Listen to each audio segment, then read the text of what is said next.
Rain fell on the road to Ravensmere the night Emmeline Fairchild carried a letter she had been forbidden to read. She did not know the words written inside it. She only knew her stepmother had sealed it with wax, pressed it into her hands, and told her not to return home until the Duke of Ravensmere had read every line. Emmeline believed she was walking toward her own ruin. She believed the man waiting at the end of that road was cold, scarred, and short of patience. A man who would take one look at her plain gray dress and send her back into the storm without a second thought. That was what her stepmother wanted. That was the entire plan. But when the doors of Ravensmere opened, the Duke did not shout. He did not laugh. He looked at the shivering young woman standing in his hall, looked at the letter in her hand, and said something no one in that house had ever thought to say to her. He asked her to sit down. He asked her to stay warm. And by the end of that winter, everything her stepmother had built to destroy her would collapse instead. This is the story of Emmeline Fairchild and the Duke who was supposed to humiliate her, but chose to save her instead. There are houses that shelter a person, and there are houses that simply hold them, the way a drawer holds something no one has yet decided to throw away. Emmeline Fairchild had spent 11 years learning the difference, and had spent nearly as many years accepting that the house she lived in belonged firmly to the second kind. Emmeline Fairchild had learned, a long time ago, how to make herself small in a house that had never wanted her. She was 23 years old, and she had lived in that house since she was 12, since the day her father married Lady Delphine Fairchild and brought his quiet daughter into a home full of loud, glittering ambitions that did not include her. Her father had died 4 years later, and with him went the only voice in that house that had ever spoken her name with warmth. Since then, Emmeline had eaten her meals standing near the kitchen door after Delphine's 2 daughters had taken their fill. She had mended their gowns by candlelight so the seamstress's bill would stay low.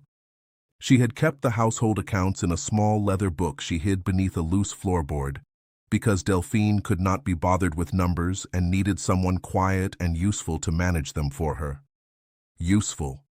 That was the word Emmeline had grown used to. Not daughter, not family. Useful. She rose before the rest of the house every morning, checked the coal supply, counted the linens, and wrote down every expense in her small hidden ledger, not because anyone asked her to keep such careful records, but because numbers were the one thing in her life that never lied to her. A column added correctly stayed correct. A debt paid was a debt gone. There was a comfort in that kind of order that nothing else in her life offered. Her days followed a pattern so familiar she could have walked it blindfolded. She rose in the gray hour before the rest of the house stirred, when the halls were still cold and silent, and used that quiet time to check the coal stores and review whatever bills had arrived the previous day, entering each one carefully into her hidden ledger before the household's noise and demands swallowed the rest of her morning. She oversaw the linens, negotiated gently with tradesmen who called at the kitchen door, and smoothed over the small domestic crises that Delphine considered beneath her attention, but noticed instantly if left unresolved. In the afternoons, she was expected to sit with Florence and Helena as they practiced their music or received callers. A quiet presence in the corner of the room, whose only purpose was to be available should either girl require a shawl fetched or a letter delivered. She had grown skilled over the years at making herself simultaneously present and unnoticed, a skill that had served her well in a house where being noticed rarely brought anything good. Delphine's daughters, Florence and Helena, were kind enough to Emmeline when it suited them, and cruel enough when it did not. They spoke of her marriage prospects as a joke among themselves, laughing softly behind painted fans about the plain stepsister who would likely die unmarried in this very house, tending someone else's children instead of her own. Emmeline had learned not to react to such comments. Reacting only fed them. It was on a gray Tuesday morning, with frost still clinging to the windows, that Delphine summoned her to the drawing room. Delphine sat near the fire, a shawl over her shoulders, a folded letter resting on the small table beside her. Her expression carried the particular brightness she wore only when she was pleased with herself, a look Emmeline had learned to be wary of. "Sit down, Emmeline," Delphine said, gesturing to a chair across from her, though her tone made it clear this was not truly an invitation. Emmeline sat, hands folded in her lap, waiting. "You will deliver this letter for me," Delphine said, tapping the folded paper. "In person, to the Duke of Ravensmere." Emmeline blinked. She knew the name only in passing, the way one knows the name of a distant storm that never quite reaches the coast. Benedict Blackthorn, Duke of Ravensmere, was spoken of rarely and always carefully. He had returned from the war years ago with a limp and a scar that ran from his temple to his jaw, and since then he had shut himself away at Ravensmere and refused nearly every invitation London sent his way. Some called him bitter, some called him dangerous. No one, as far as Emmeline knew, called him kind. "Why would he want a letter from us?" Emmeline asked carefully. Delphine's smile widened. "He does not know it is coming. That is rather the point." She did not explain further, and Emmeline did not ask again, because she had learned that asking Delphine to explain herself only invited a longer, crueler answer. Instead, Emmeline studied the letter, sealed with plain wax, her name nowhere on it, only the Duke's. "You will wear the gray dress," Delphine continued, "and you will leave within the hour. The roads will not stay dry for long, and I want this delivered before nightfall." Emmeline glanced toward the window, where the sky had already darkened to the color of wet slate. "It looks like rain." "Then you had best walk quickly," Delphine said, and there was something in her voice, some thin thread of satisfaction, that Emmeline did not understand yet, though she would come to understand it very well before the day was through. She was given no coach. She was given no coin for one. She was given a letter, a pair of worn boots, and instructions not to return home until the letter had been placed directly into the Duke's hands, and his hands alone. Emmeline walked. The road to Ravensmere stretched for miles through bare fields and thin woods, and by the second hour the rain Delphine had predicted began to fall in earnest, first as a mist, then as a steady, soaking downpour that found its way beneath Emmeline's collar and into her boots. She kept walking anyway, because turning back meant facing Delphine's disappointment, and disappointment in that house always came with a cost far heavier than wet clothes. As she walked, she allowed herself, briefly, to wonder what the letter said. She thought of her father sometimes, on roads like this one, and wondered what he would think if he saw his daughter now, delivering some scheme of his widow's making to a stranger's door in the rain. She thought he would be sad. She thought, and this thought surprised her more, that she was tired of being someone else's instrument, tired of carrying letters and secrets and burdens that were never her own, but always seemed to land in her hands regardless. It was a quiet, unfamiliar kind of tiredness, one that had nothing to do with her aching legs or her soaked clothing, and everything to do with years spent carrying weight that had never once been hers to carry in the first place. There had been a time, years earlier, when Emmeline believed her situation might improve. She remembered the first winter after her father's death, when she still hoped Delphine's coldness was simply grief, wearing an unfamiliar face, something that might soften given enough time. She had tried, in those early months, to earn a kind word the way she earned everything else in that house, through careful, quiet effort. She had offered to read to Florence and Helena in the evenings. She had learned to arrange flowers the way Delphine preferred them, tightly bound and formal rather than loose and natural. None of it had mattered. Delphine's coldness was not grief. It was simply who she was, and Emmeline had eventually stopped trying to change it, choosing instead to make herself useful enough that she could not easily be cast out entirely. She thought of these things as she walked, boots growing heavier with each mile of soaked road, because thinking of the past was easier somehow than wondering what waited for her at the end of it. The trees along the road stood bare and dripping, and the fields beyond them lay gray and empty, waiting for a spring that felt impossibly distant. Emmeline pulled her thin shawl tighter and kept walking, counting her steps the way she once counted coins, a small, private discipline that kept her mind from wandering into fear. She passed a farmhouse near the halfway point, its windows glowing warm with candlelight, and allowed herself a brief, aching moment to imagine what it might be like to live in a house where warmth was simply given rather than earned. She did not linger on the thought. Lingering on things she could not have had never done her any good.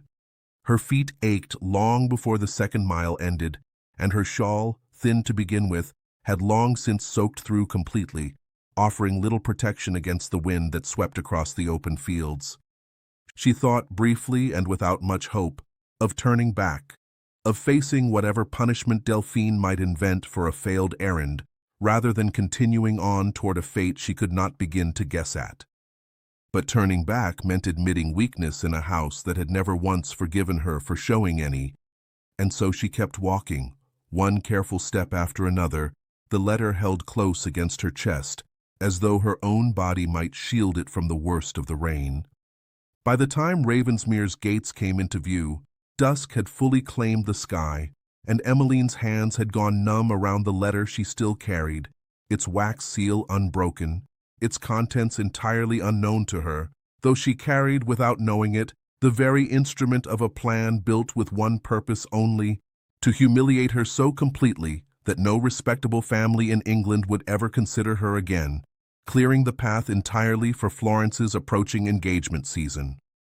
Delphine had written of a stepdaughter desperate for any man's attention, willing to offer herself as wife for something considerably less respectable, certain that a duke known for his temper would react with disgust, perhaps even violence, and send the girl home in tears, her reputation shattered beyond repair, before she ever reached the front step of her own house again. It was, in Delphine's mind, an elegant plan. Emmeline would return home ruined, and Delphine would express deep, tearful sorrow to anyone who asked, while quietly ensuring the story spread exactly as far as it needed to spread. Emmeline knew none of this as she reached the iron gates of Ravensmere, just as the last gray light of afternoon gave way to evening. The house rose ahead of her, dark stone against a darker sky, its windows glowing faintly with candlelight.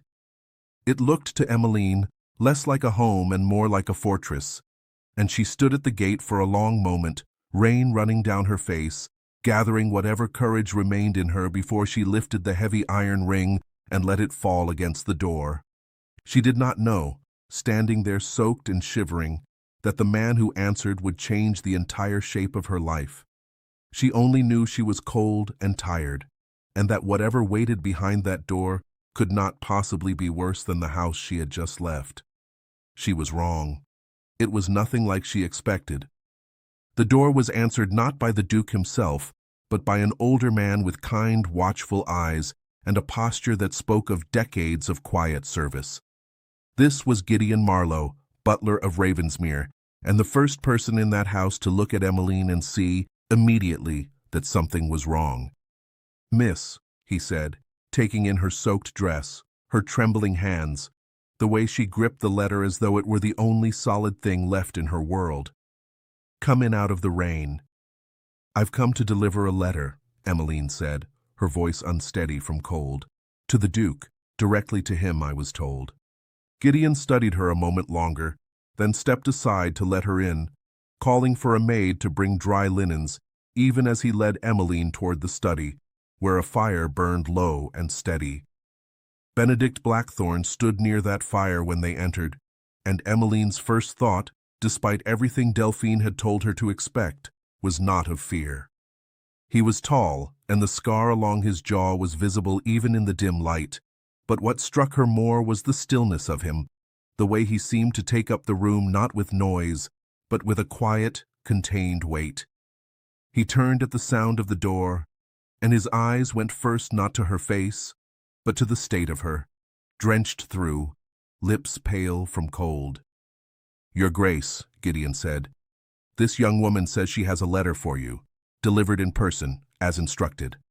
Benedict's gaze moved to the sealed paper in Emmeline's hand. "Whose instructions?" "My stepmother's," Emmeline said. Lady Delphine Fairchild. Something shifted briefly in his expression, though Emmeline could not read what it meant. He crossed the room, took the letter, and broke the seal without ceremony. Emmeline watched him read. She had braced herself, the whole walk here, for the moment his face would change, for the anger Delphine had promised, for the shouting, the disgust, the door slamming shut behind her back into the rain. None of it came. Instead, Benedict read the letter slowly, all the way to the end, and then read it again, and something in his jaw tightened, though not, Emmeline realized with growing confusion, in anger directed at her. He folded the letter closed. Sit down, he said finally. You must be frozen. Emmeline did not move at first, uncertain she had heard him correctly. Please, he added, and there was nothing sharp in the word, only something close to patience. By the fire. She sat, slowly, in the chair he gestured toward, and a maid appeared with a warm shawl and a cup of something hot that smelled of honey and spice. Emmeline wrapped her hands around it, grateful for the heat even as her mind struggled to make sense of what she had just witnessed.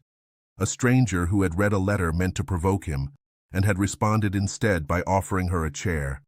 Do you know what this letter says? Benedict asked, watching her over the rim of the fire's glow. No, Emmeline admitted. I was told only to deliver it. He studied her for a long moment, as though weighing how much truth to give her. Your stepmother has written that you came here of your own will, offering yourself as either a bride or something considerably less honorable, in the hope that I would take offense and send you home disgraced. Emmeline felt the words land like a physical blow, heat rushing to her face despite the cold still in her bones. That isn't true. I didn't know. I believe you, Benedict said, before she could finish, and something in the simple certainty of his voice startled her more than anything else that evening had. You believe me? She repeated, quiet. I have spent enough of my life being misjudged by people who never bothered to ask a single honest question first, he said. I try not to repeat their mistake. Emmeline did not know what to say to that. She sat with the cup warming her hands, rain still tapping softly against the windows, and studied the man across from her with new eyes. He did not look at her the way most people did, with pity or disdain or careless dismissal. He looked at her as though she were a person worth a moment's genuine thought, which was, Emmeline realized with some quiet ache, not something she had experienced in a very long time. Your stepmother expected me to throw you into the road, Benedict said. It would have suited her plan rather well. A ruined stepdaughter, a scandal she could weep over publicly while quietly benefiting from it. I imagine she has a reason to want you gone. Florence, Emmeline said quietly. Her daughter. There is a match being arranged for the season, and I believe Delphine worried that any comparison to me might... She stopped, unsure how to finish the thought without sounding either bitter or foolish. Might make her daughter look worse by comparison, Benedict finished for her, and Emmeline flushed again, though this time not entirely from embarrassment. I don't know that that's true, she said.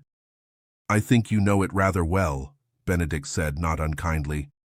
You simply have not allowed yourself to say it aloud before. The fire cracked softly between them.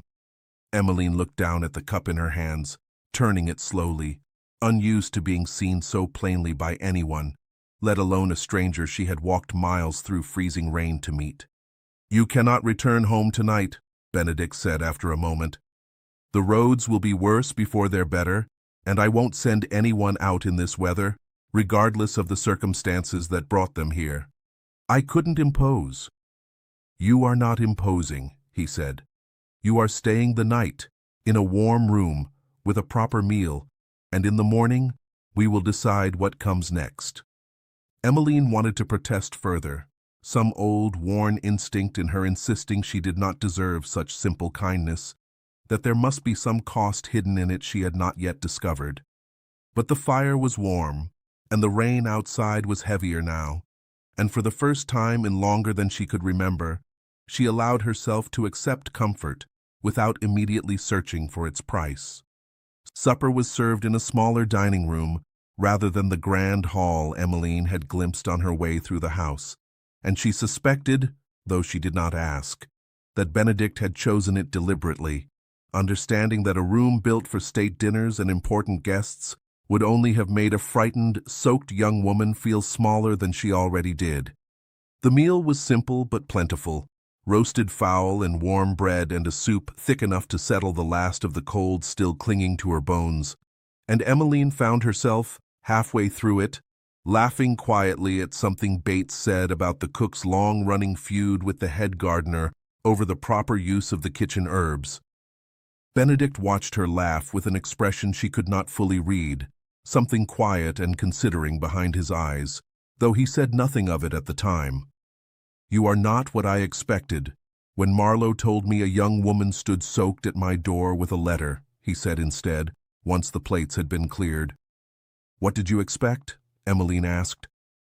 "I am not entirely certain," Benedict admitted. "Someone frightened, perhaps.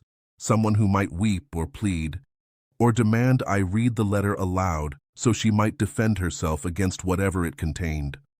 I did not expect someone who simply sat quietly by my fire and drank her tea as though she had decided on her own that whatever came next would not undo her."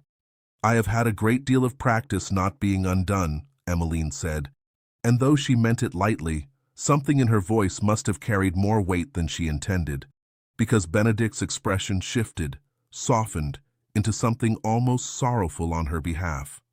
"That is not a skill anyone should need so much practice with," he said quietly. Emmeline had no answer for that, so she said nothing, and Benedict did not press her further, seeming to understand, with the same quiet perceptiveness he had shown all evening, that some doors were better left to open on their own time rather than forced. After supper she was shown to the guest room by a maid named Susan, who lit the fire and left a warm posset by the bedside before wishing her good night. Emmeline sat for a long while at the room's small window, watching the rain streak silver down the glass, listening to the house settle around her with its unfamiliar creaks and quiet footsteps in distant hallways.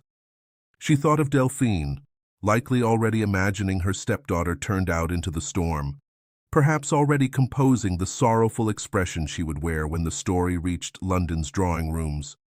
She thought of how surprised, how thoroughly unprepared Delphine would be to learn the truth instead. That night, in a guest room far grander than anything she had known in Delphine's house, Emmeline lay awake, listening to the rain against the windows and turning the evening over in her mind.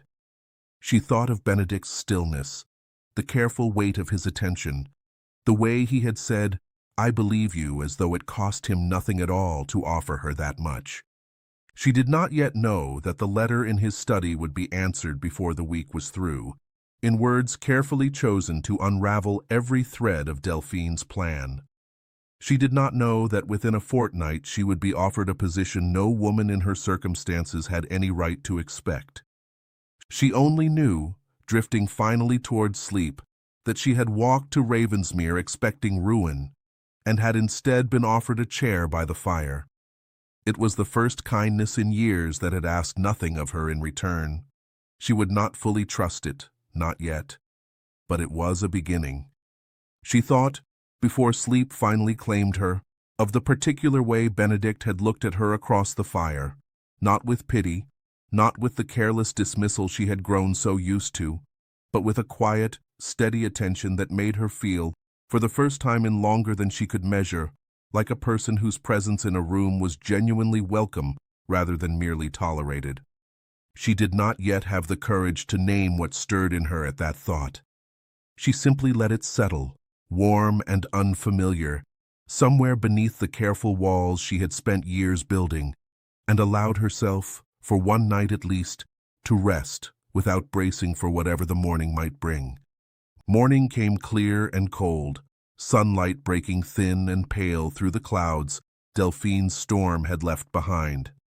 Emmeline woke in the unfamiliar softness of the guest bed, momentarily uncertain of where she was, until the memory of the night before settled over her, warm and strange in equal measure. She dressed in her own gray dress, dried and pressed by someone's careful hand overnight, and made her way downstairs, uncertain what the day would bring. Would he send her home now? The storm past? His obligation of shelter fulfilled? She braced herself for it, the way she braced herself for most endings, quietly and without complaint. She found Benedict in the study again, though this time the desk before him was covered in papers, ledgers, and letters, stacked in uneven piles that suggested a man too occupied with larger matters to keep his own accounts in order. "You're awake," he said, glancing up. "Good. I have a proposal for you if you're willing to hear it." Emmeline sat across from him, folding her hands carefully in her lap, an old habit that steadied her when uncertainty pressed too close. "I sent a reply to your stepmother this morning," Benedict said, worded carefully enough to make her wonder exactly what she has set in motion, without giving her the satisfaction of knowing precisely what occurred here last night. She will not know whether to expect scandal or celebration, and I suspect that uncertainty will trouble her considerably more than either outcome would alone. Despite herself, Emmeline felt the corner of her mouth lift. She will not enjoy uncertainty. "No," Benedict agreed, something close to satisfaction in his tone. "I imagine she will not." He set down the paper in his hand and regarded her fully. "I also have a more practical matter to raise. My steward left my employment last season under circumstances I would rather not detail, and my accounts have suffered considerably in the months since. Bates tells me you kept your stepmother's household books yourself, and kept them well, from what little I understand of the matter." Emmeline's cheeks warmed. She had not expected anyone in that house to know about her ledger, hidden as it was beneath a floorboard, unacknowledged by anyone who benefited from it. "I managed the household accounts, yes. No one ever thanked me for it, but I managed them. Would you be willing to manage mine?" The question landed with such simple directness that Emmeline was certain for a moment she had misheard him. "You're offering me employment," she said slowly. "I am offering you a position as estate manager for Ravensmere," Benedict said. "A proper wage, a proper title, and rooms of your own within this house. You would answer to me directly, and to no one else." Emmeline sat very still, turning the offer over in her mind as carefully as she turned numbers in a ledger, searching for the flaw, the hidden cost, the place where the sum did not quite balance. "Why would you offer this to a stranger who arrived at your door in the middle of a storm, carrying a letter meant to humiliate you both?" "Because that stranger," Benedict said, "did not flinch when I asked her a direct question, has clearly managed a household's finances with more skill than the man I paid handsomely to do the same, and deserves considerably better than a house that treats her as a convenience rather than a person. I find those to be sufficient reasons." Emmeline looked down at her hands, feeling something unfamiliar rise in her chest, something dangerously close to hope, a feeling she had learned, over many careful years, not to trust. "If I accept," she said slowly, "Delphine will not simply let the matter rest. She sent me here to be ruined. If instead I return home with a position and a wage, she will see it as a defeat, and she does not accept defeat quietly." "I am aware," Benedict said. "I do not intend to send you home at all, unless that is what you wish. You would live here, at Ravensmere, under my protection and my roof, answerable to your own work rather than her demands." It was, Emmeline understood slowly, an offer far larger than employment. It was an offer of an entirely different life, one where her worth was measured by her own competence rather than her usefulness to someone else's ambitions. "I accept," she said, before she could talk herself out of it, before the old, cautious voice in her mind could list every reason such good fortune could not possibly be trusted. Benedict nodded, as though he had expected nothing less, though something in his expression, some small easing around his eyes, suggested he had been more uncertain of her answer than he let on. "Bates will show you the account books," he said. "Fair warning, they are in considerable disarray." They were, Emmeline discovered over the following days, in worse disarray than considerable. Columns did not add correctly. Payments to tenants were recorded twice in some months and not at all in others. There were expenses listed with no explanation attached to them, sums of money that had simply vanished into unexplained entries, and Emmeline found herself, for the first time in years, genuinely absorbed in a task rather than merely enduring it. She worked from early morning until well past supper some days, spreading ledgers across the study desk, cross-referencing receipts, rebuilding months of tangled records into clean, honest columns. Benedict often worked alongside her in the evenings, reading correspondence at the same desk, and Emmeline found she did not mind his quiet presence the way she had once minded being watched. His attention did not feel like judgment. It felt, oddly, like company. "You hum when you're solving something," he observed one evening, not looking up from his letter. Emmeline blinked, caught. "I didn't realize." "It's not unpleasant," he said, still not looking up, though something in his voice suggested amusement he was choosing not to show fully. Merely observed. She found herself smiling down at the ledger before her, an unfamiliar warmth settling low in her chest. One she did not yet have a name for, though she suspected even then that she would come to know it well before the winter ended. A routine settled between them over those days, one Emmeline found herself treasuring more than she expected to. Mornings belonged to the tenant ledgers, long columns of rents and repairs that Emmeline sorted with the same quiet satisfaction she had once found in her hidden household book. Afternoons often took her out across the estate itself, walking the frozen lanes between cottages with Bates, or more often as the days passed, with Benedict himself, who seemed to welcome any excuse to escape the confines of his study and the careful watchfulness of a household that still, in small ways, tiptoed around his old injury. She learned the tenants' names and their troubles in a way her stepmother had never once bothered to learn the names of the servants who kept her own household running.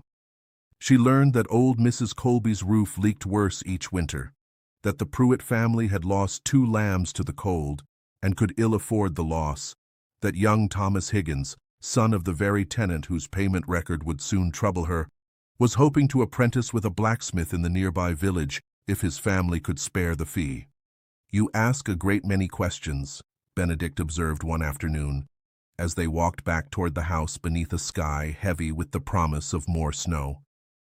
"I find people tell you a great deal if you simply ask, and then wait for the answer instead of speaking over them," Emmeline said. "It is a skill I learned rather by necessity. No one in Delphine's house waited for my answers. It was easier, I think, for them to imagine I had none worth hearing." "They were mistaken," Benedict said simply, and Emmeline felt the words settle warm in her chest, a small, steady kindness she was still, even weeks later, unused to receiving without suspicion trailing close behind it. She began, in those weeks, to notice small changes in herself she had not expected. She stood a little straighter. She spoke a little more freely, offering her opinion on matters of the estate, without first weighing whether the opinion would be welcomed or dismissed. She caught herself, more than once, humming softly as she walked the halls of Ravensmere, an old habit she had nearly forgotten she possessed, buried long ago beneath years of careful silence. Bates noticed it too, in his own quiet way. "The house has been livelier since you arrived, Miss Fairchild," he told her one afternoon, setting a fresh pot of tea before her in the small sitting room. "His Grace as well, if you don't mind an old servant saying so." "I've done very little beyond correcting some ledgers," Emmeline said, though she felt her cheeks warm at the observation. "Ledgers are rarely the whole of what changes a house," Bates said, with the particular knowing look worn by servants who had spent decades understanding exactly what they were and were not permitted to say plainly. He left it there, and Emmeline turned the comment over in her mind for the rest of the afternoon, unwilling yet to examine too closely what it might mean. In the evenings, the study became something closer to a shared space than a place of solitary work. Benedict read his correspondence while Emmeline balanced her columns, and somewhere in the quiet hours between supper and sleep, conversation would rise naturally between them, unhurried and easy in a way Emmeline had rarely experienced with anyone. He asked about her father, and she found herself telling him more than she had told anyone in years, about the man's gentle patience, his fondness for long walks and longer silences, the way he used to let her help him with his own accounts before illness took him too soon. She asked, in turn, about the war, and though Benedict answered carefully, choosing his words with the particular caution of a man unused to being asked such things gently, rather than with morbid curiosity, he did not turn the conversation away entirely, as she suspected he might have with anyone else. "You do not flinch when I mention it," he said once, surprised. "Should I?" Emmeline asked. "Most people do," Benedict said. "Either the war itself or the scar it left me. I have grown rather used to watching people search for something polite to say, instead of simply asking what they wish to know." "I would rather know the truth of a thing than the polite version of it," Emmeline said. "I have found polite versions rarely serve anyone well in the end." Within a fortnight, Emmeline had transformed the estate's records into something orderly, honest, and complete. And it was in the careful rechecking of those final columns that she first noticed a discrepancy that would prove far more significant than any she had corrected before. The discrepancy was small at first, easy to overlook among hundreds of other corrections. A payment recorded to a tenant farmer named Higgins, listed at a sum Emmeline could not reconcile against the harvest records she had also been reorganizing that week. She frowned at the page, checked it against the previous month, and found the same pattern repeated. Small sums shifted from the general accounts into payments that never seemed to reach the tenants they claimed to serve. She raised it with Benedict that evening, laying the relevant pages side by side on his desk. "This payment to Higgins," she said, "is recorded as £40 for repairs to his roof. But Higgins himself told Bates, only last week, that his roof has not been repaired at all, and that he received no payment from the estate this season." Benedict studied the entry, his jaw tightening in the particular way Emmeline had already learned, meant something serious rather than merely irritating had caught his attention. "Who recorded this entry?" he asked. "The signature is difficult to read, but it matches several others I found strange over the past week," Emmeline said. She laid out 4 more pages, each showing similar small discrepancies, sums recorded as paid to tenants or spent on repairs that, when checked against actual conditions on the estate, simply had not occurred. "How much in total?" Benedict asked, his voice carefully even. Emmeline had already done the sum twice, unwilling to bring him an answer she was not certain of. "Nearly £400 across the past year alone. I cannot yet say how far back the pattern extends." Benedict was quiet for a long moment, and Emmeline watched something harden behind his eyes, not directed at her, but at the discovery itself, at the quiet, patient theft that had been occurring beneath his own roof while he trusted the wrong hands with his ledgers. "My previous steward," he said finally. "Higgins mentioned he left rather suddenly last season. I assumed it was a disagreement over wages. I did not think to question it further." "It may still have been that," Emmeline said carefully. "But if these entries are his, then it appears he left rather suddenly because he had reason to fear discovery, not merely dissatisfaction." Benedict rubbed a hand slowly along his jaw, and Emmeline recognized, not for the first time, the particular exhaustion carried by someone who bore far more responsibility than any single person should reasonably bear alone.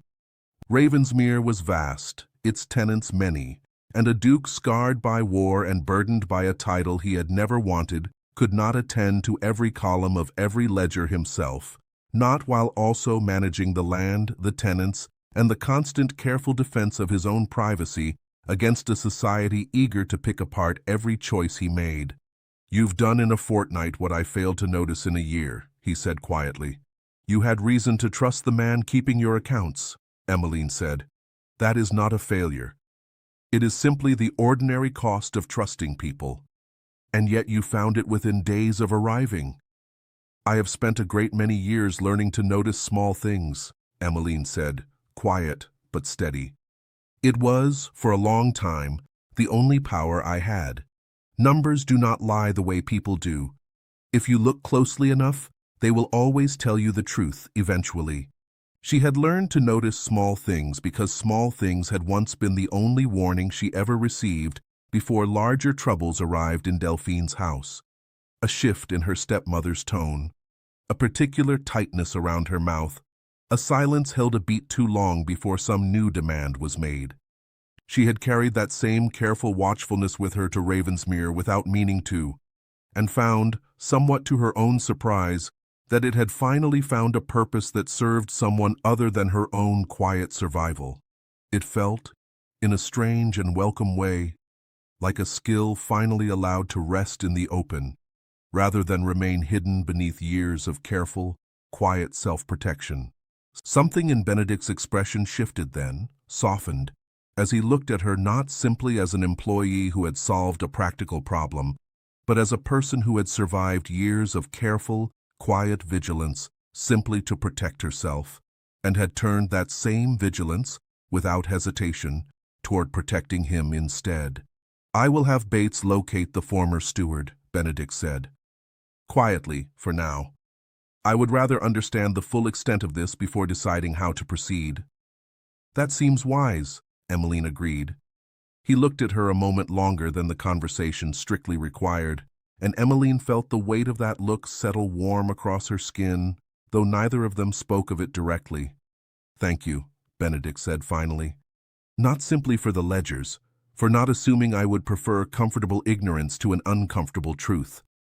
"I would never assume that of you," Emmeline said, and found, somewhat to her own surprise, that she meant it entirely.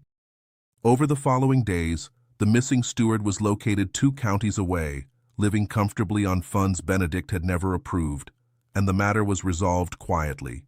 The man made to return what remained, and warned that further silence would be considerably preferable to the alternative Benedict was, by all accounts, fully capable of arranging.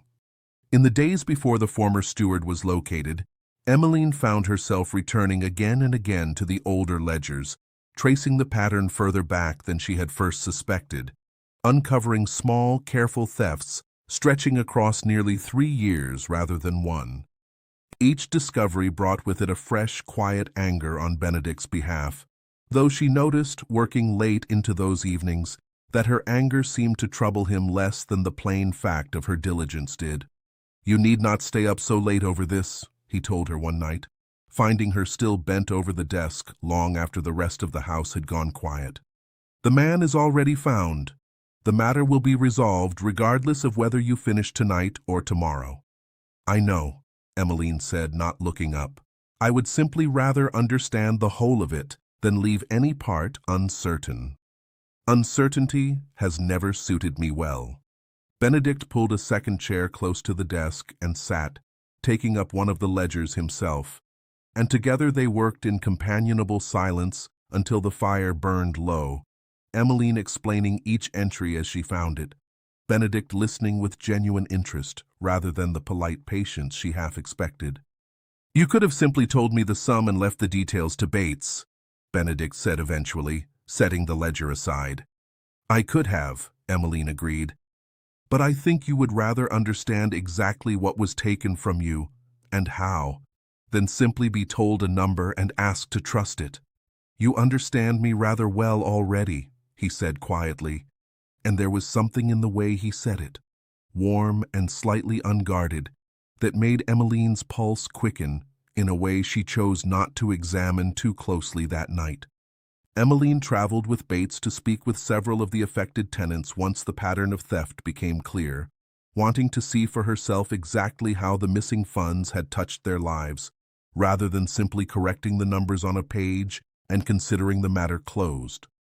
She found Higgins mending a fence with materials he had bought at his own expense, unaware until she explained it plainly that the estate had, on paper, already paid for the very repairs he was making himself. "I did wonder," Higgins admitted, wiping his hands on his coat, "why His Grace never seemed to notice the state of things out here, him being a fair man in every other respect. I didn't like to complain, not knowing whether it might cost me the tenancy altogether." "You will be repaid in full," Emmeline told him, "and I intend to see that nothing of this sort happens again, so long as I have any say in how this estate is managed." Higgins studied her a long moment, something like quiet respect settling over his weathered face. "His Grace chose well, taking you on, if you don't mind my saying so, miss." Emmeline had smiled at that, and carried the small exchange back to Ravensmere with her like a warm stone tucked into her pocket, a reminder that the work she did mattered to more than a single ledger balanced correctly, that it touched real lives lived in real cold and real hardship, and that she had, for the first time, the power to ease some small part of that hardship simply by paying careful attention.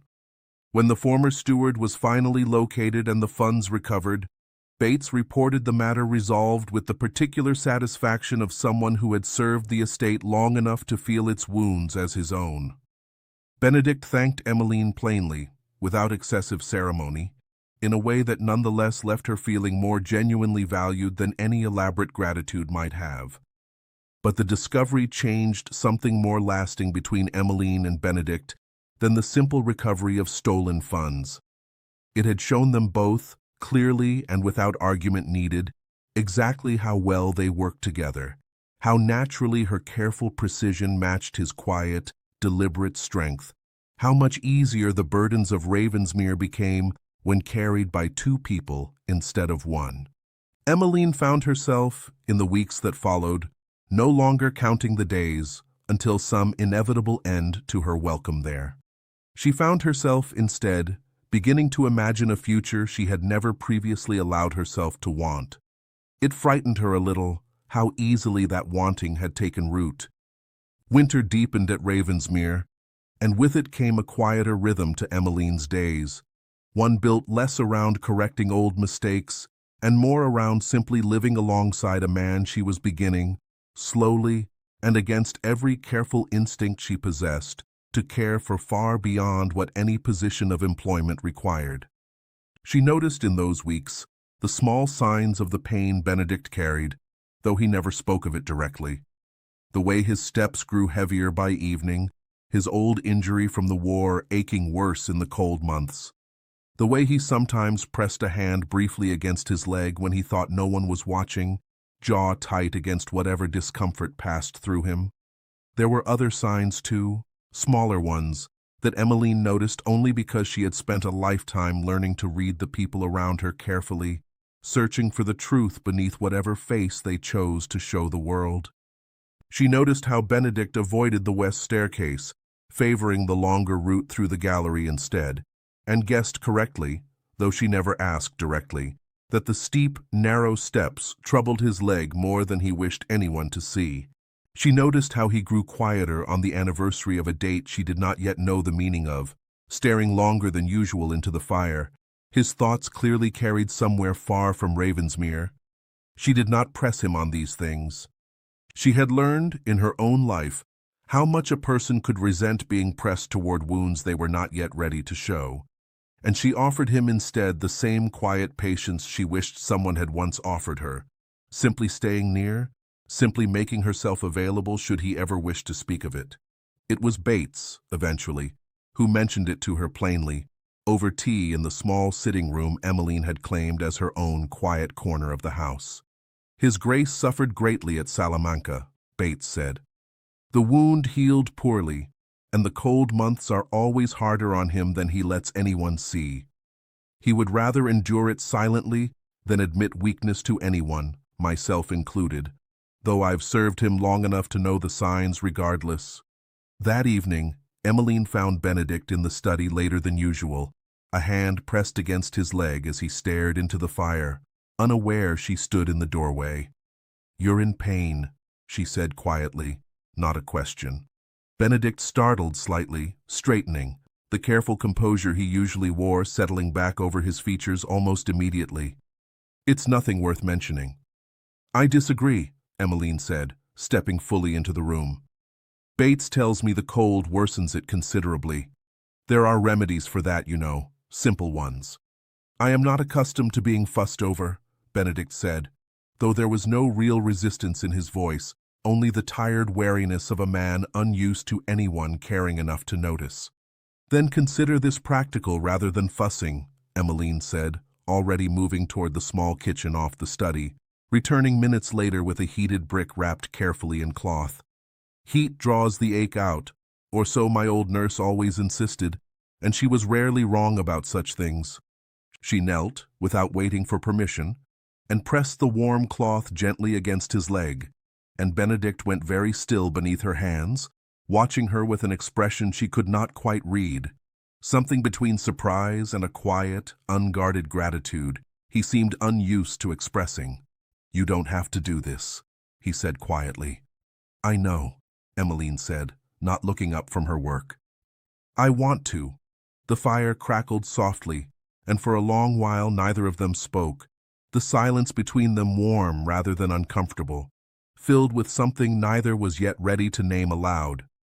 "The scar," Benedict said eventually, his voice low, "makes people uncomfortable. Society, I mean. I have watched women look at me and see only the injury, never the man beneath it. I stopped attending gatherings some years ago because I grew tired of being observed as a curiosity rather than spoken to as a person." Emmeline glanced up at him, at the scar tracing his jaw in the firelight, and felt something soften and ache in her chest at once. "I do not see a curiosity when I look at you," she said. "I see a man who reads every letter twice before answering, who noticed a stranger shivering in his hallway and thought first to warm her rather than question her, who has spent a year quietly protecting people he has never even met. Tenants he ensures are fed and housed properly, though he never speaks of it as though it were anything remarkable."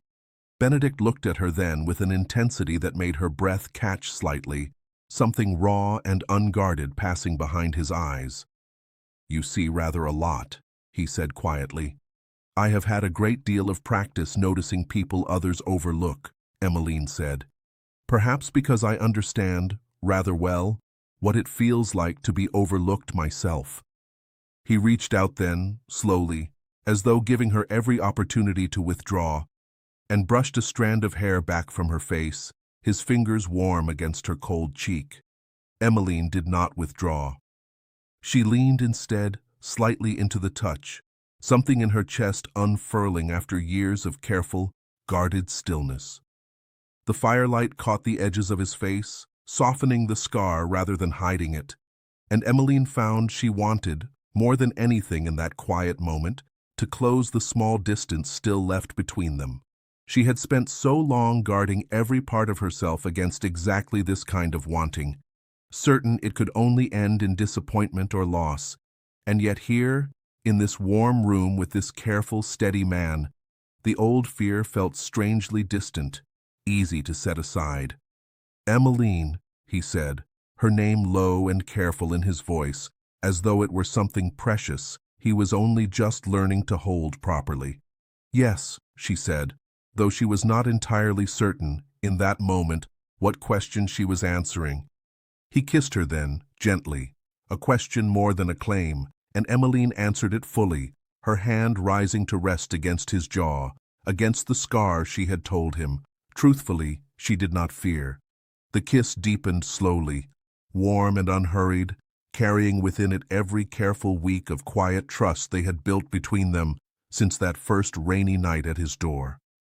When they finally parted, Benedict rested his forehead gently against hers, his breath uneven, his eyes closed.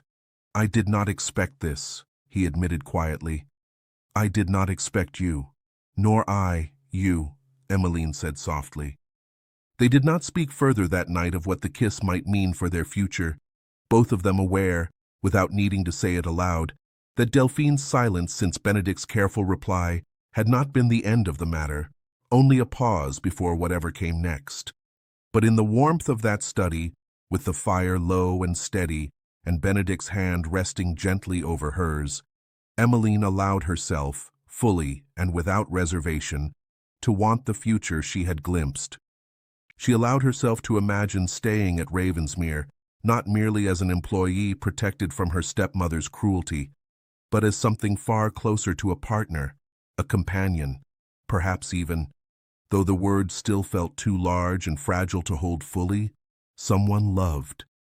It was a dangerous thing to want, after so many years spent teaching herself not to want anything at all. But sitting there, warmed by firelight and Benedict's quiet, steady presence, Emmeline found she no longer wished to protect herself from that particular danger. She was, for the first time in longer than she could remember, entirely and unguardedly happy. There was an evening, not long after, when a heavy snow kept even Bates confined to the servants' hall earlier than usual, and Emmeline and Benedict found themselves alone in the study, long past the hour either of them usually retired. The fire burned low and gold, throwing soft shadows across the room, and Benedict had set aside his letters entirely, watching Emmeline instead as she finished the last lines of a tenant ledger by candlelight. "You work as though the numbers might vanish if you look away from them too long," he said, a note of quiet fondness in his voice. "Old habit," Emmeline said, setting down her pen at last. In Delphine's house, anything left unfinished was rarely finished by anyone else. I learned to see a task through entirely, or not begin it at all. Benedict rose and crossed to where she sat, drawing a second chair close beside hers, rather than returning to his own side of the desk. "There is nothing left unfinished tonight that cannot wait until morning," he said. "Is that an order, Your Grace?" Emmeline asked, a teasing warmth creeping into her voice that would have been unthinkable months earlier in the house she had left behind. "A request," Benedict said, "from a man who would rather have your company than your columns, tonight of all nights." She closed the ledger, and he took her hand gently in his, turning it over to trace, softly, the small callus at the edge of her finger, where her pen rested each day. "You carry your work in your very hands," he said quietly. "I find I admire that more than I know how to properly say." "You seem to manage saying it rather well," Emmeline said softly. He looked at her then with an open tenderness she had come to recognize as entirely his own, nothing performed or practiced about it, simply the plain truth of what he felt laid bare in his expression. He drew her hand to his lips, pressing a slow, warm kiss against her knuckles, and Emmeline felt the touch travel through her entire body, gentle and certain. "Stay a while longer," he said, his voice low. She did. They sat together by the dying fire long past midnight, her head resting eventually against his shoulder, his arm settled warm around her, neither of them speaking much at all, content simply to exist together in the quiet, snow falling steadily beyond the windows. The whole world outside that room narrowed, for those few hours, to nothing but the fire and each other's steady presence. It was, Emmeline thought later, drifting finally toward sleep in her own bed, one of the gentlest evenings of her entire life, and she fell asleep smiling, something she could not remember having done in Delphine's house even once. In the days that followed, something unspoken but entirely understood settled between them. Emmeline found herself lingering longer in the study each evening, no longer purely for the sake of the ledgers, and Benedict found reasons of his own to seek her out during the day, walking with her to the tenant cottages more often than the estate's business strictly required, standing closer beside her at the fire than the room's warmth alone demanded. He kissed her again a few evenings later, in the quiet hour after supper, slower this time, less careful of the question in it, more certain of the answer. Emmeline found herself, in his arms, letting go of a caution she had carried so long it had become nearly a part of her, and discovering, with something close to wonder, how easily that caution could soften when met with patience rather than demand. There were mornings, in the weeks that followed, when Emmeline woke with the particular lightness of someone who had, for once, slept without bracing for the day ahead. She found herself humming again over her ledgers, no longer needing to be told she did it, aware now and unashamed of the small, contented sound. She found herself watching for Benedict's step in the hallway, the way she had once watched, warily, for Delphine's, though the watching now carried anticipation rather than dread. Emmeline found herself more than once catching sight of her own reflection in the study's window glass after dark, and pausing, briefly startled by the sight of a young woman who looked genuinely, quietly happy, a version of herself she barely recognized after so many years of careful, guarded blankness. She did not always trust the reflection at first. She had spent too long believing happiness was something that arrived only to be taken away again, a fragile thing best not examined too closely for fear of breaking it. But each morning that followed, waking in the same steady, welcoming house, greeted by the same steady, welcoming man, chipped a little further away at that old fear, until she found she could look at her own reflection without flinching at all. Neither of them spoke aloud in those early weeks, the full shape of what was growing between them, both perhaps a little wary of naming something so unfamiliar too quickly.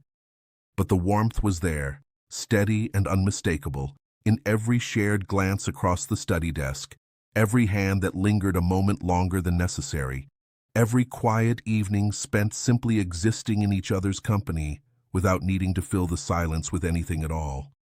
It would not last uninterrupted for long.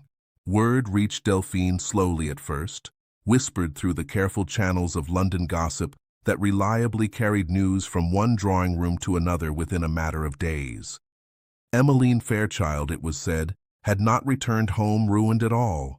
She had, in fact, been seen at Ravensmere in a position of clear authority, managing the estate's affairs, dining regularly at the Duke's own table. Delphine received this news with a fury she took considerable care to hide from everyone except her closest confidants. Her plan had not merely failed. It had, by every measure that mattered to a woman who valued appearances above nearly everything else, backfired entirely, elevating the stepdaughter she had intended to ruin into a position of unexpected respect. She could not allow it to stand. She summoned Florence and Helena to her sitting room and spoke of the matter carefully, framing it not as a failure of her own scheming, but as a fresh injustice to be corrected. Emmeline, she explained, had clearly taken advantage of the Duke's isolation, had likely manipulated his sympathy through calculated helplessness, and it fell now to the family to reclaim her before her reputation, and by extension theirs, suffered further damage from an arrangement no respectable household could openly endorse. Florence, who had never much cared for her stepsister one way or the other, shrugged at the news with mild interest.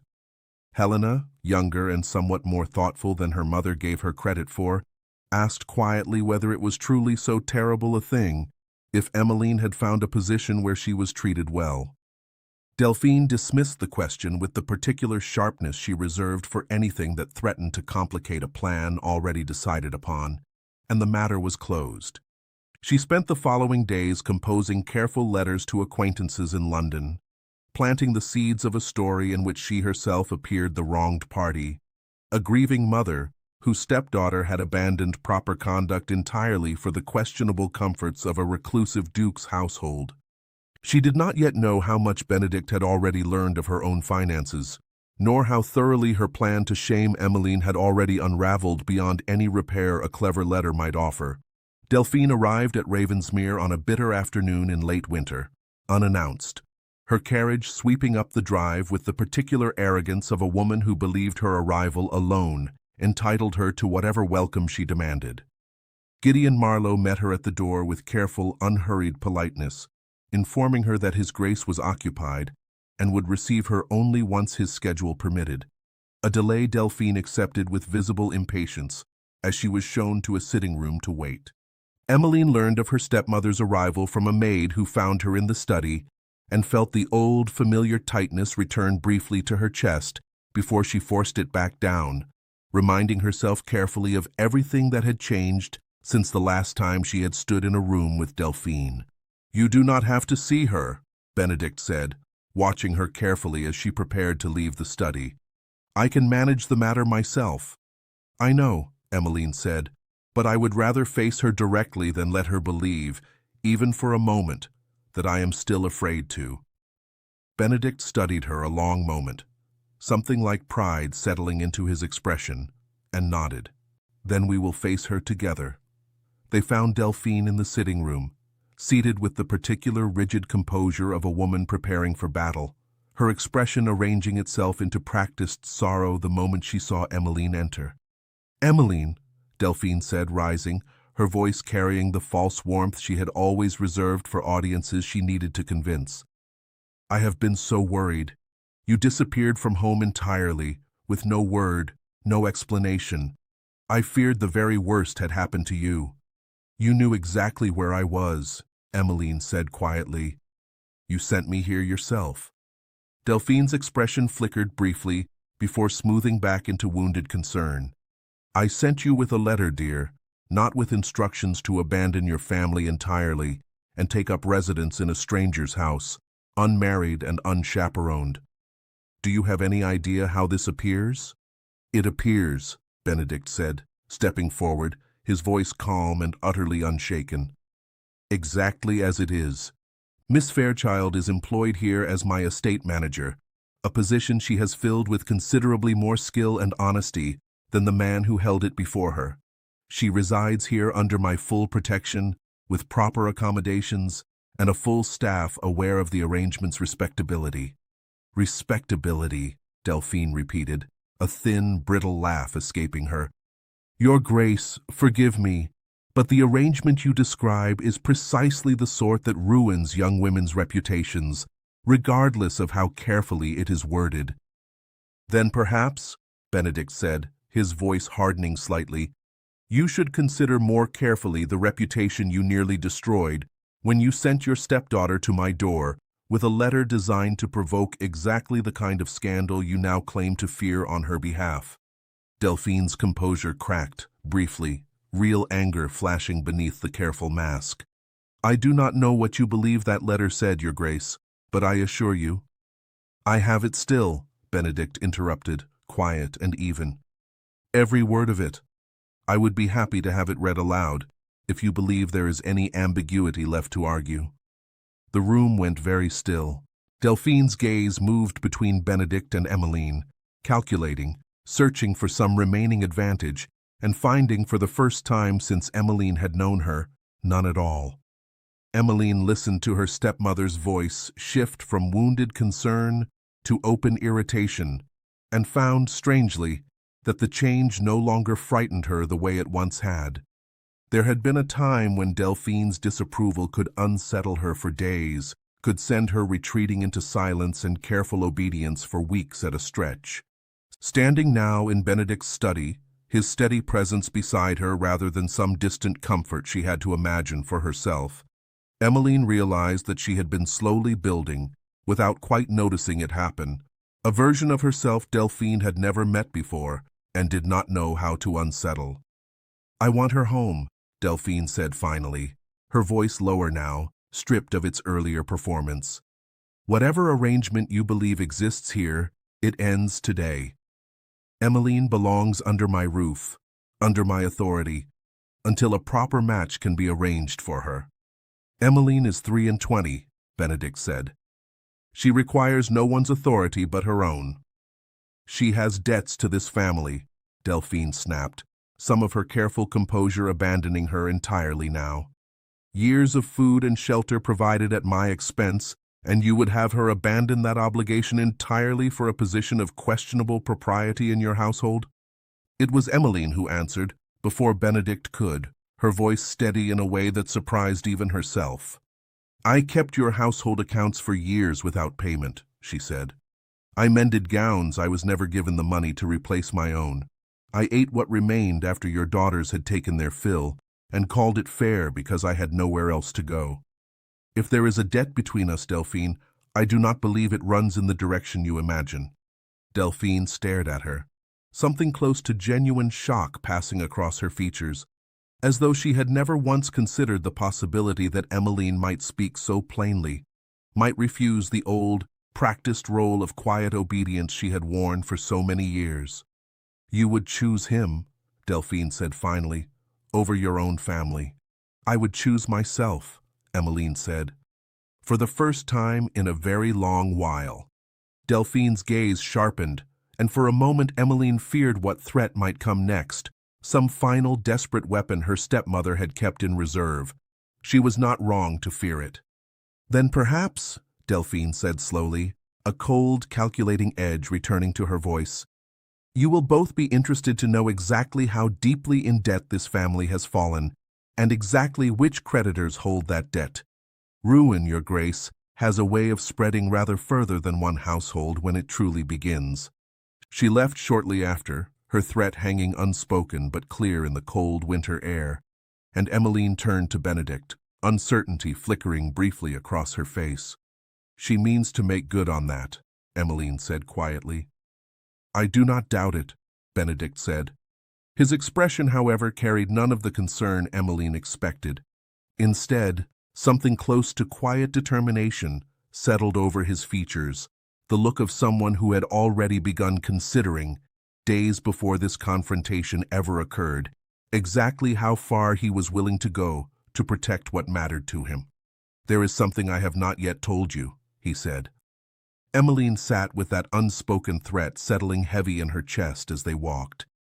She had spent so many years believing Delphine held every advantage between them, every resource, every ounce of standing in a world that measured a woman's worth by her connections and her comfort, rather than her honesty or her effort.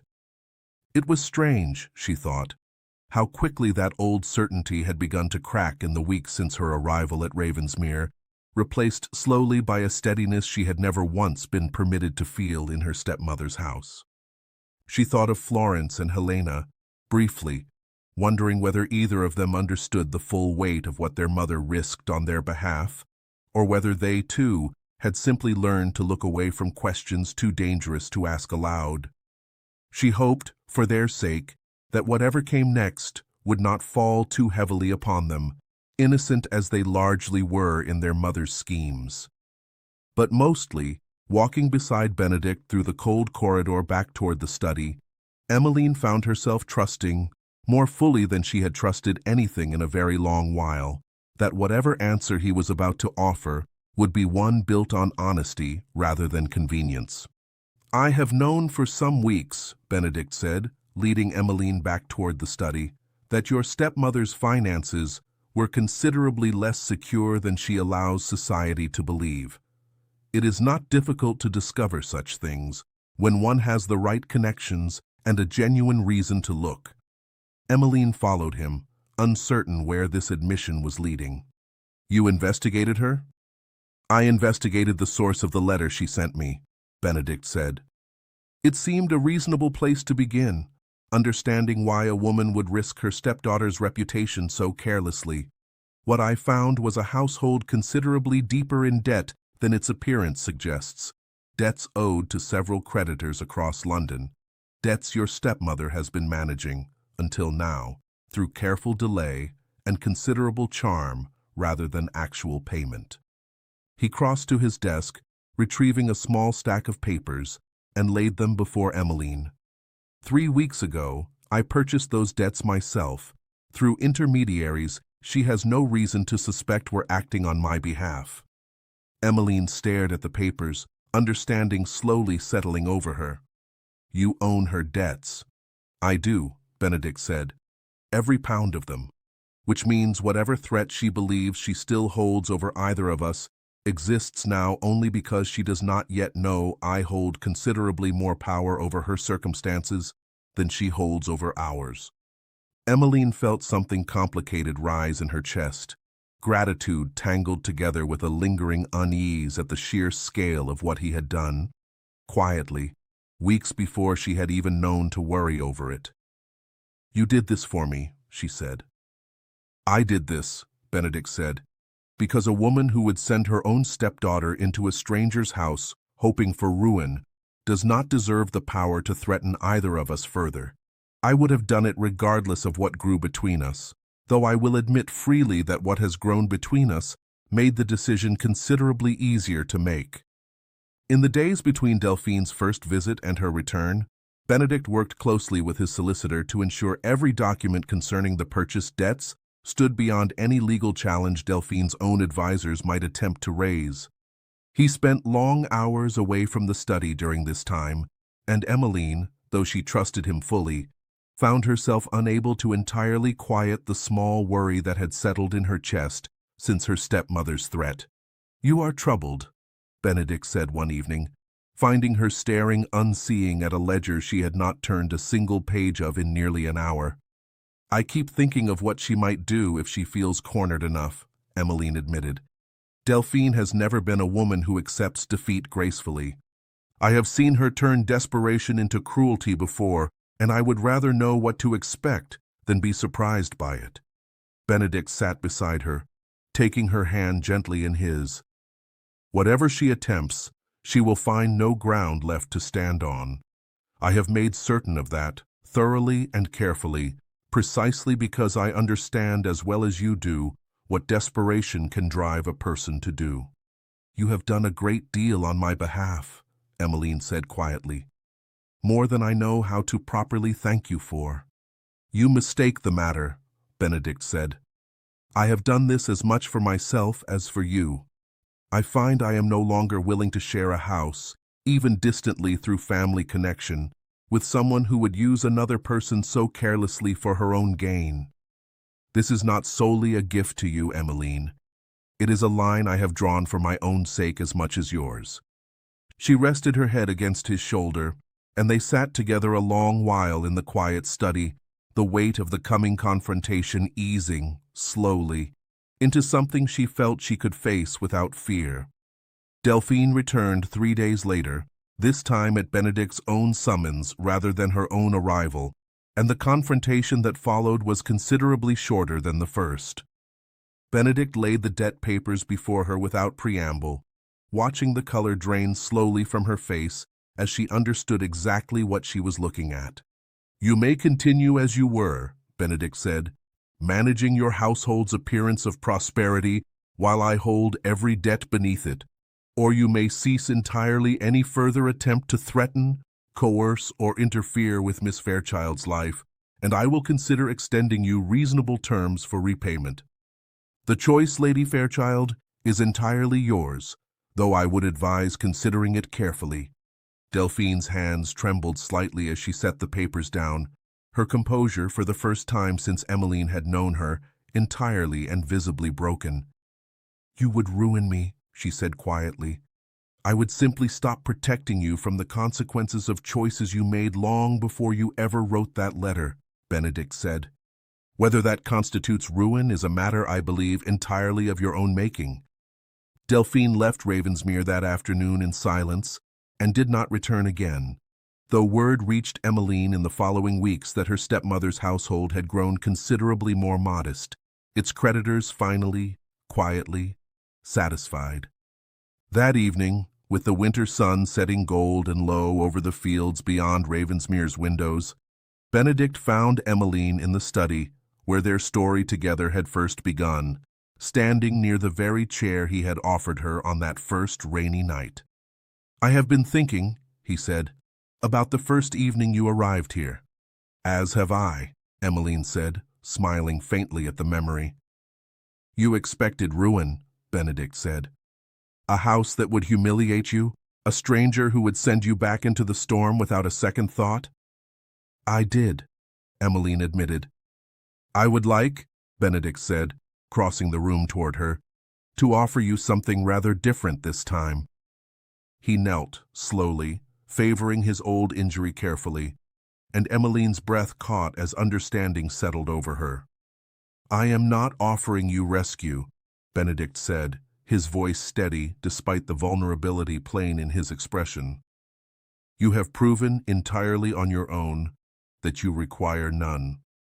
I am offering you a partnership built on the very things that first drew me to trust you, your honesty, your quiet strength, the care you have shown this house and everyone in it since the night you arrived here, soaked through and expecting the worst from me.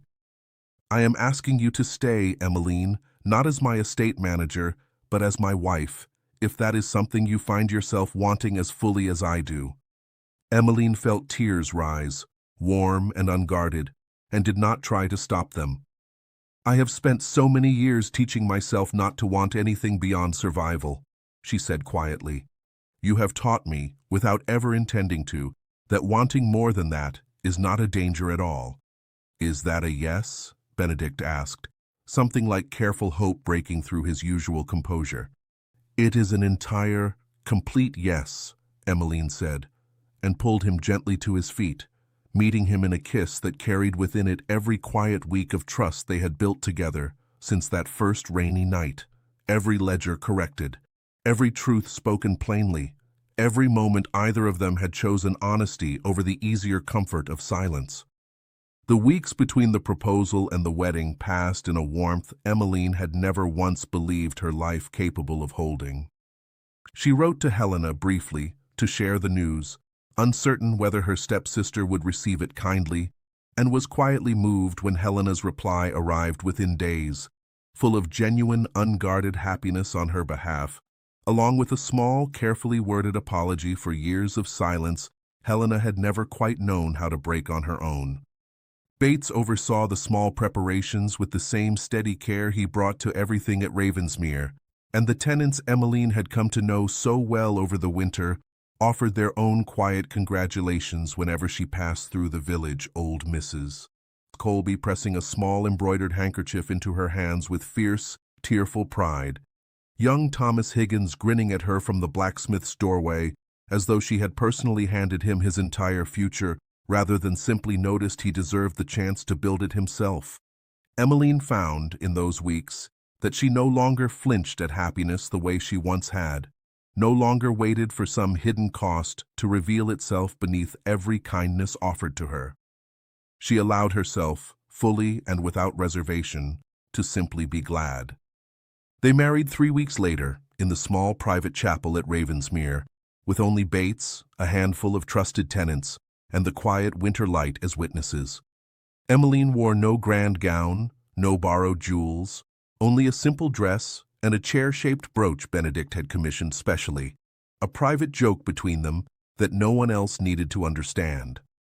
The chapel was small and plain, its stone walls softened by winter light falling through narrow windows, and Emmeline found she preferred it entirely to the grand, crowded weddings she had once watched other families arrange with such careful attention to who was seen and who was not.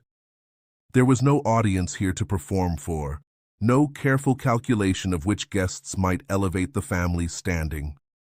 There was only Benedict, steady and unguarded before her, and the quiet certainty in his eyes that had first drawn her toward trusting him on that rainy night so many months earlier. Bates stood near the back of the small gathering, and Emmeline caught him wiping quickly at his eyes when the vows were spoken, a sight that warmed her more than she expected. Old Mrs. Colby sat near the front, the same embroidered handkerchief pressed to her face, and young Thomas Higgins stood tall and proud near his father, having asked for the day off from the blacksmith's forge, especially to attend. Delphine did not attend. Emmeline found, standing at the altar with Benedict's hand steady in hers, that she did not miss her absence at all. The girl who had once made herself small in a house that never wanted her became, that winter, the Duchess of Ravensmere, not because a title was handed to her, but because she had, slowly and honestly, earned every part of the life now fully her own. She thought often, in the quiet years that followed, of the girl who had walked those miles through freezing rain, certain she carried nothing toward Ravensmere but her own coming humiliation. That girl had learned to disappear so completely that even she had nearly forgotten what it felt like to take up space in the world, to be asked a question and trusted to answer it honestly, to be offered warmth without first searching it for some hidden price. Ravensmere had given her that back, slowly and without demanding anything in return, beyond the honesty she had always been willing to give freely, if only someone had once thought to ask for it. Benedict had given her that back too, not through grand gestures alone, though there had been those as well, but through the quieter, steadier proof of someone who noticed when she was cold and warmed her, who noticed when she was capable and trusted her, who noticed above everything else that she was a person worth knowing fully rather than simply enduring. And every evening after, when the fire in that study burned low and steady, Benedict would pull out her chair before either of them said a single word, a small, quiet tradition neither ever felt the need to explain to anyone but themselves. The following spring brought changes to Ravensmere that its tenants noticed long before London ever did. The cottages Emmeline had once walked past with careful, worried eyes received their repairs at last, funded now by an estate whose accounts finally reflected the truth of its own prosperity rather than the quiet theft that had once bled it slowly from within. Young Thomas Higgins began his apprenticeship with the village blacksmith that same year, the fee paid without fanfare by a duchess who remembered every name she had once troubled herself to learn. Emmeline continued to manage the estate's accounts long after her marriage, refusing gently but firmly every suggestion that a duchess ought to leave such matters entirely to stewards and clerks. She found, in the years that followed, that Benedict never once asked her to set the work aside, understanding, better than most husbands of his standing might have, that the ledgers were not simply a duty to her, but a quiet, steady proof of everything she had built for herself, when no one else believed she had anything worth building. Word of Delphine's household reached them occasionally, carried through the same careful channels that had once spread her schemes across London's drawing rooms. Her circumstances remained modest, her creditors satisfied, but her standing considerably diminished, and Emmeline found, somewhat to her own surprise, that she felt no particular satisfaction in her stepmother's reduced fortunes, only a quiet, settled peace at finally being free of them entirely. Helena wrote to her once, the following autumn, a short, careful letter asking gently after her welfare, and Emmeline answered it honestly, without bitterness, leaving whatever door might exist between them open, though neither expected it to be walked through soon.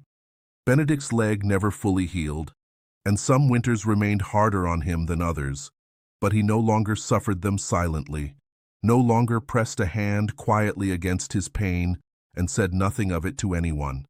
Emmeline kept a warm brick ready by the study fire through every cold month that followed, and Benedict, in turn, learned slowly to accept comfort as easily as he had once offered it to a soaked, frightened stranger at his door.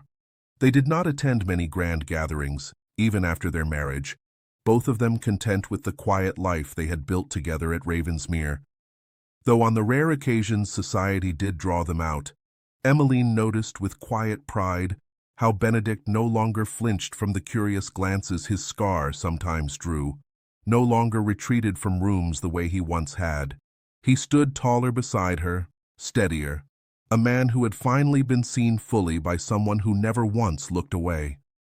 Years later, when their own children asked how their parents had first met, Benedict would tell the story simply, without embellishment, of a letter meant to wound and a chair offered instead. Emmeline would add every time the detail he always left out, the way his voice had gone soft and certain when he told a stranger, soaked and shivering in his hallway, that he believed her. It had begun, after all, with a chair by the fire. It seemed only right that it should continue exactly the same way for the rest of both their lives.